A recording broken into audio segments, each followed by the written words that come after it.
तो दोस्तों नमस्कार, आप वीडियो कैसे हो। देखो इस समय बज रहे हैं रात के 11:09 हो रहे हैं।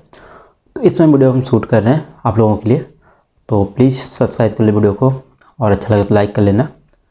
इसमें आपको पेटीएम में एसबीआई का जो क्रेडिट कार्ड दिया जाता है उसके बारे में कुछ बातें बताना चाहूँगा, क्योंकि हमारा कार्ड अभी कुछ ही दिन पहले हम इंक्वायरी वैसे किए नहीं थे। जैसे वहाँ पर जैसे हम पहले बहुत दिन पहले जब सिटी बैंक के कार्ड के लिए इंक्वायरी किए थे तो वो जो फॉर्म था फ्री फिल था।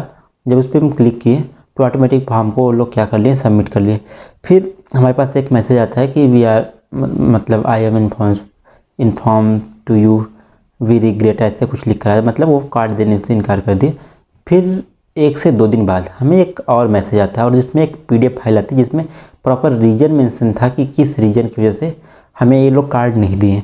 इसमें रीज़न मेंशन ये था कि हमारा एसबीआई के अंदर अकाउंट होना चाहिए, और सेकेंड रीज़न इन लोग ये मेंशन किए थे कि अगर आप एसबीआई के अंदर रखे, मतलब आपका अगर कार्ड अकाउंट है भी, तो एसबीआई के अंदर आपके कुछ अमाउंट यानी एफडी होनी चाहिए, तब जाकर ये आपको कार्ड मिलेंगे, अदरवाइज कार्ड आपको नहीं मिलेंगे। तो ये 2 कंडीशन इसमें हम देखें अपने मतलब पीडीएफ में। देखो पीडीएफ हम साइड में लगा दे रहे हैं, आप लोग यहाँ भी देख लो इसके अंदर क्या लिखा गया है। तो इस प्रकार से इशू आया है। तो आप लोग याद रखो, अगर आपके पास एसबीआई में अकाउंट है, ओल्ड अकाउंट है, तभी आप अप्लाई करो क्रेडिट कार्ड के लिए पेटीएम, जो पेटीएम के अंदर क्रेडिट कार्ड आता है। अदरवाइज आप ना अप्लाई करो, नहीं तो आपको भी हो सकता है रिजेक्ट कर दें लोग।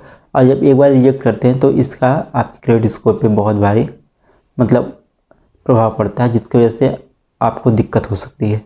दिक्कत हो सकती है जैसे कि कल को और भी बैंक वाले आपको क्रेडिट कार्ड देने से इनकार कर देंगे। तो बस इतना ही था इस वीडियो में। मिलने के नेक्स्ट वीडियो, तो तक बाय। देखते हैं चैनल गजेटी चौथा की बार। Bye bye.